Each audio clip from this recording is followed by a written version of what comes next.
Kamara umaasa namang maipapasa ng Senado sa lalong madaling panahon ang panukalang pag-amyenda sa economic provisions ng saligang batas. Isa namang resolusyon na layong maghayag ng suporta kay House Speaker Martin Romualdez inaasahang ipapasa ngayong hapon.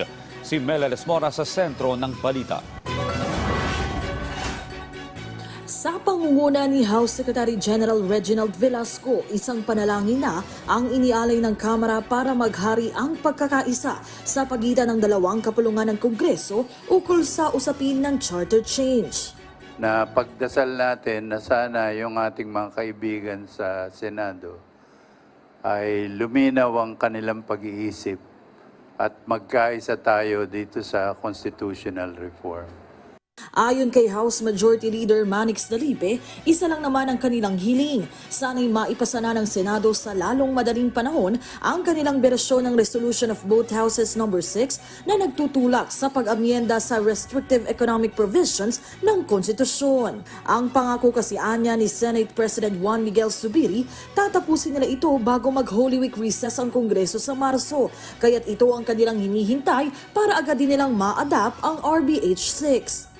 Una nang iginiit ang mga kongresista na para rin naman sa ikaunlad ng ating ekonomiya, kaya nila isinusulong ang Tsa-Tsa. Pero nababahiran ito ng kontrobersya dahil sa People's Initiative na wala naman anila silang kinalaman.